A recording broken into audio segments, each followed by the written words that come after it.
जय हिंद, नमस्कार दोस्तों। चाइना अमेरिका को चुनौती कैसे दे रहा है। आज दुनिया की सबसे बड़ी लड़ाई बंदूक से नहीं दिमाग से लड़ी जा रही है। एक तरफ है अमेरिका, दूसरी तरफ चाइना। दोनों देशों के बीच हर दिन मुकाबला चल रहा है। टेक्नोलॉजी में, ट्रेड में, एआई में, चिप्स में, स्पेस में और समुद्र में। लेकिन सवाल है, चीन आखिर अमेरिका को चुनौती कैसे दे रहा है। क्या सच में दुनिया का नंबर 1 देश बदल सकता है। आज पूरी कहानी आसान भाषा में समझेंगे। चलिए समझते हैं और देखते हैं कि हेडिंग हमें क्या देखने के लिए मिलता है, उसको समझते हैं और देखते हैं। देखिए, हेडिंग हमें देखने के लिए मिलता है जो चीन हो गया, जो चाइना हो गया, वो अमेरिका को चुनौती कैसे दे रहा है। जो चीन हो गया वो अमेरिका को कैसे चुनौती दे रहा है, इसको आज समझेंगे बिल्कुल गाँव की भाषा में। सबसे पहले समझेंगे अमेरिका वर्सेस चाइना। सबसे पहले एक बात समझ लीजिए, ये सिर्फ दो देशों की लड़ाई नहीं है, ये दुनिया की दो सबसे बड़ी अर्थव्यवस्था और दो बड़े शक्ति केंद्रों की प्रतिस्पर्धा है। इसका असर पूरी दुनिया पर पड़ता है। जो चाइना था वो पहले गरीब था, जो चाइना हो गया वो पहले हमें गरीब देखने के लिए मिला। 1978 के समय चाइना बहुत गरीब था। जैसे 1978 का समय था, उस समय चाइना बहुत गरीब था। इकोनॉमिक रिफॉर्म हुआ, उसमें आर्थिक परिवर्तन हुआ, जिसके कारण चाइना धीरे धीरे कर आज विकसित देश हो गया है। मतलब आज बहुत ज़्यादा विकास कर चुका है। 1970 के दशक तक चीन काफ़ी गरीब था, लेकिन 1978 में आर्थिक सुधार शुरू हुए। धीरे धीरे वहाँ पर फैक्ट्री बढ़ गई, एक्सपोर्ट बढ़ गया, विदेशी निवेश आया और चीन दुनिया की फैक्ट्री बन गया। जैसे गांव की छोटी दुकान धीरे धीरे पूरे इलाके की सबसे बड़ी दुकान बन जाए, सेम ऐसे ही हमें देखने के लिए मिला चाइना को। तो अब समझते हैं सबसे बड़ी टर्निंग पॉइंट क्या था, उसको समझते हैं और देखते हैं। देखिए, चाइना कैसे अमीर होता गया, उसका टर्निंग पॉइंट धीरे धीरे देखते हैं। 1978 में रिफॉर्म हुआ और धीरे धीरे परिवर्तन होता गया, जिसकी वजह से चाइना अमीर होता गया। उसके बाद वहाँ पर हमें देखने के लिए मिला मैन्युफैक्चरिंग पावर। वहाँ पर देखिए क्या हुआ, उसको समझते हैं।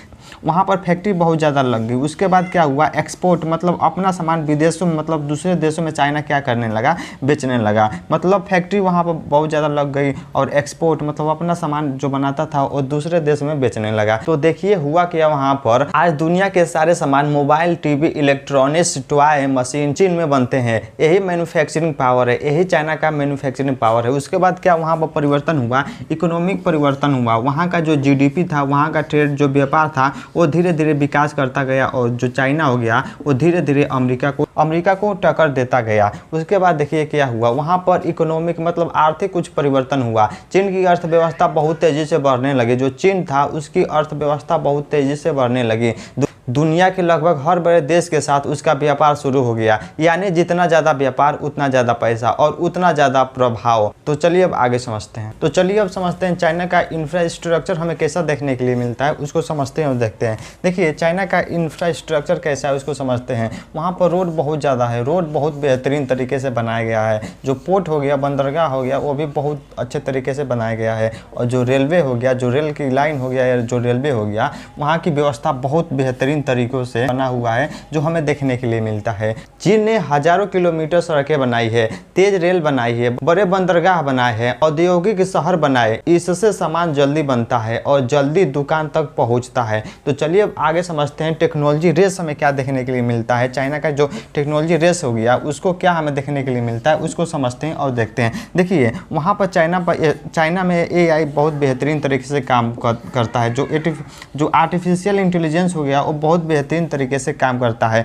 5G, 7G, 5G, 6G, 7G वहाँ पर लॉन्च हो चुका है। और उसके बाद हमें देखने के लिए मिलता है सेमीकंडक्टर जो हो गया, ये सब बहुत बेहतरीन तरीक़ों से वहाँ पर हमें देखने के लिए मिलता है। अब लड़ाई सिर्फ फैक्ट्री की नहीं है, टेक्नोलॉजी की है। AI, 5G, electric vehicles, robotics, space, इन सभी क्षेत्रों में चीन तेज़ी से आगे बढ़ रहा है। आसान भाषा में कहा जाए, जिसके पास टेक्नोलॉजी होगी भविष्य उसी का होगा। तो चलिए अब ताइवान समझते हैं। ताइवान क्यों इम्पोर्टेंट है, क्यों महत्वपूर्ण है, ताइवान क्या है, उसको समझते हैं और देखते हैं। चलिए अब समझते हैं जो ताइवान हो गया, जो ताइवान क्यों महत्वपूर्ण है, इसको समझते हैं और देखते हैं। देखिए ताइवान में क्या होता है, ताइवान एक चीन की जगह है, वहाँ पर चिप्स बहुत ज़्यादा बनाया जाता है। इसको समझते हैं और देखते हैं। ताइवान क्यों इम्पोर्टेंट है, इसको समझते हैं। अब एक नया शब्द आता है ताइवान। क्या है ताइवान, इसको समझते हैं। ताइवान दुनिया के सबसे महत्वपूर्ण सेमीकंडक्टर उद्योगों में से एक का केंद्र है। सेमीकंडक्टर मतलब क्या होता है उसको समझते हैं। देखिए, सेमीकंडक्टर का मतलब होता है वह छोटी चिप जिसके बिना मोबाइल, कंप्यूटर, कार और एआई मशीन नहीं चल सकती। इसी कारण ताइवान का महत्व बहुत ज़्यादा हमें देखने के लिए मिलता है। तो अब समझते हैं बेल्ट एंड रोड को समझ लेते हैं। देखिए, वहाँ का जो बेल्ट और रोड है इसको हम समझ लेते हैं। वहाँ पर चाइना में इन्वेस्टमेंट बहुत बेहतरीन तरीक़ों से होता है। रोड भी वहाँ का बहुत बेहतरीन तरीके से बना हुआ है, और जो पोर्ट हो गया ये भी, बंदरगाह भी बहुत बेहतरीन तरीकों से बना हुआ है, यह हमें देखने के लिए मिलता है।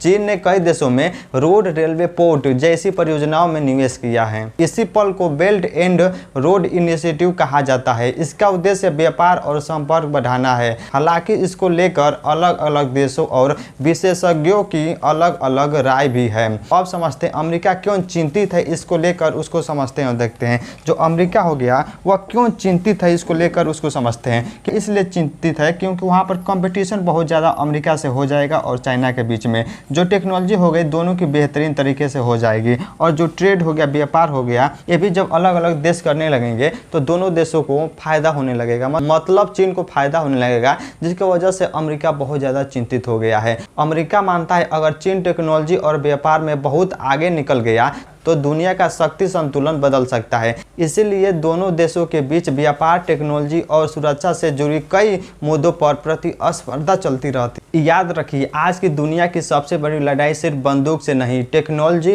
इकोनॉमिक इनोवेशंस, एजुकेशन और व्यापार से लड़ी जा रही है। जो देश ज्ञान, टेक्नोलॉजी और उत्पाद में आगे होगा, भविष्य उसी का होगा। और यही कारण है कि आज पूरी दुनिया में अमेरिका और चाइना की हर गतिविधियों पर नज़र रखनी पड़ती है।